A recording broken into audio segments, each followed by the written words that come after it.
Hi friends, இன்னைக்கு காலையில் என்ன சாப்பாடுன்னு சொல்லிட்டு பார்க்கலாம் வாங்க. சாப்பிடலாம். என்ன சாப்பாடுன்னு சொன்னான்னா இடியப்பமும் சிக்கன் குழம்பும். வாங்க சாப்பிடலாம். இடியப்பம் அவிச்சாச்சு, சிக்கன் குழம்பு ரெடி ஆகிட்டுருக்கு. சிக்கன் குழம்பு காஞ்சாச்சு, சுட சுட சிக்கன் குழம்பும் இடியப்பமும் சாப்பிடலாம் வாங்க.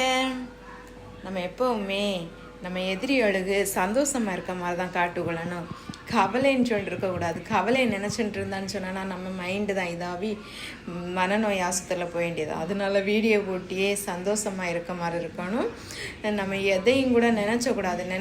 நினச்சிட்டு இருந்தாலும் குழந்தை இருக்கவோ அப்படின்னு சொல்லி நினச்சி அவங்க கூட டைம் இந்த பேசி எடுத்து இருக்கணும். யாரும் நினச்சக்கூடாது. நமக்கு ஒரு கைத்தொழில் இருக்குது, அதை வச்சு உழைச்சி நம்ம சாப்பிடணும். யார் உழைச்சி தந்தி சாப்பிடணும்னு சொல்லி இல்லை. 4 வருஷமாக உழைச்சி தராமையே உழைச்சி தந்தோன்னு சொல்லி என் குடும்பமே சொல்லுன்னு இருக்கும். ஒரு கல்யாணத்தை கெட்டு கொடுத்தான்னு சொன்னான்னா அவங்க கல்யாணம் கெட்டு கொடுத்தோன்னு சொன்னான்னா பிள்ளைங்க எப்படி போனாலும் பிரச்சனை இல்லை, எவ்வளோ அந்த வீட்டில் கொடுமை அனுபவிச்சாலும் பிரச்சனை இல்லைன்னு சொல்லிட்டு அவங்க விட்டுருவாங்க. இப்போ விட்டுட்டு இருந்தாலும் நீங்கள் என்ன எப்படி கொடுமைப்படுத்தினாலும் அவங்க கூட தான் வாழணும், அவங்க கூட தான் இருக்கணும் அப்படின்னு சொல்லுவாங்க. 4-5 வருஷமாச்சு, காசு எதுவுமே எந்த செலவுமே எதுவுமே இல்லை. நம்ம உழைச்சி நம்ம குழந்தைகளை பார்த்து கெத்தாக வளர்த்தணும். அதுதான் வாழ்க்கை.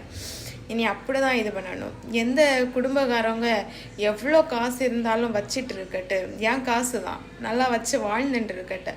அதெல்லாம் நம்ம நினச்சி பார்த்தோன்னு சொன்னால் நம்ம தான் மைண்டு இதாகி நம்ம தான் ஹாஸ்பிட்டலில் போய் கிடக்கணும். அதனால நம்ம சாப்பிட்றதா இருந்தாலும் சந்தோஷமாக இருந்து சாப்பிடணும். அப்படி இருந்தாலும் சாப்பிட்டாலும் சொல்லாவே என்ன அவளுக்கு பணம் இல்லையா, பணம் இருந்து அவள் சந்தோஷமாக குழந்தைய வச்சிருக்கா. ஒன்று நீங்கள் நினச்சி பாருங்க, பணம் இருந்து இல்லாமல் இல்லை, குழந்தைகளை பட்டினி போட முடியாது. எப்படி கஷ்டப்பட்டாலும் உழைச்சி சாப்பிட வச்சணும். சரியா? அதே ஃபஸ்ட்டு இது பண்ணுங்க. உங்களுக்கு இவ்வளோ பணத்தை வாங்கி உங்களுக்கு எவ்வளோ சாப்பிட முடியும்?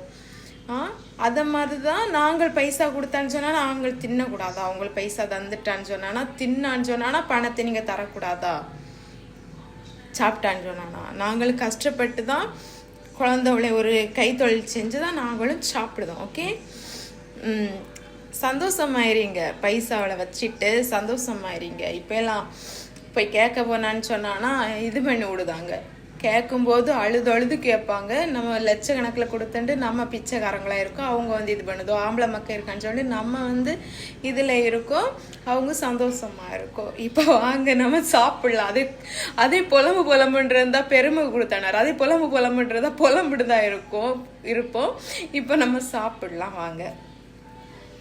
பைசா கேட்க போனோன்னா எவ்வளோ தெனாவட்டா பேசுதாங்க. இப்போ எல்லாம் காசு செல்லுபடி ஆகுதுன்னு சொல்லிட்டு நல்லா தெனாவட்டா பேசுதாங்க. அது எதுக்குன்னு தெரில.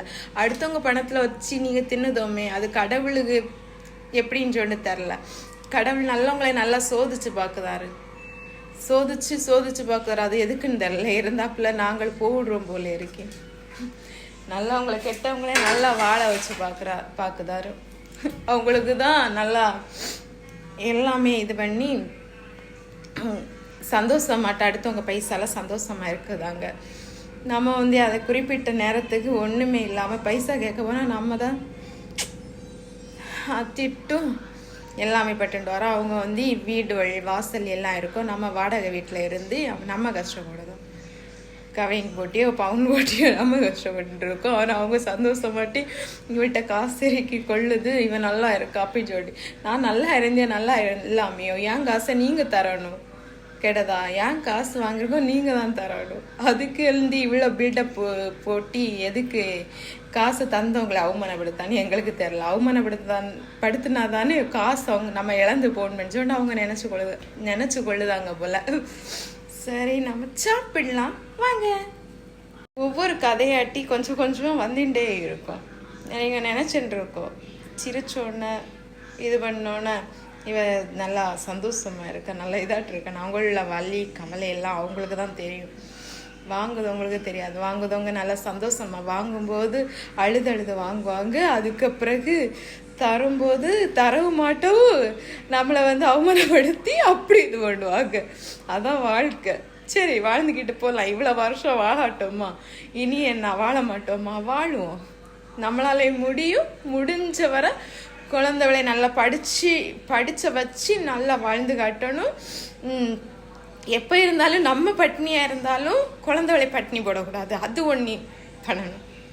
வாங்க சாப்பிடலாம். வந்து சாப்பாடு வச்சாச்சு. இல்லை மிதூஸ்துக்கு சாப்பிட கொடுக்கலாம்.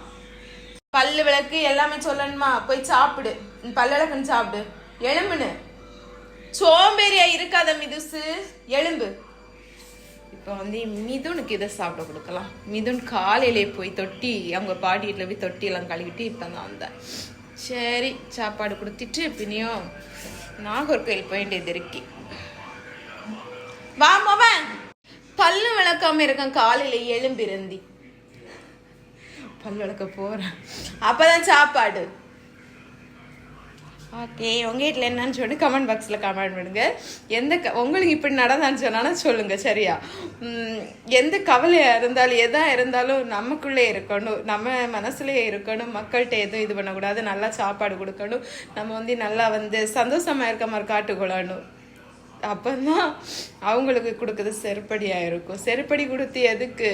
சந்தோஷமாக இருக்க மாதிரி காட்டி எதுக்கு? எது சொல்லணும்னு தெரில. உங்களுக்கு நடந்தா சொல்லுங்க. சரியா? இப்போ சாப்பிட்டுட்டு வரலாம். ஓகே, இந்த வீடியோ பிடிச்சிருந்தா லைக் பண்ணுங்க, சப்ஸ்கிரைப் பண்ணுங்க. ஓகே, பாய்.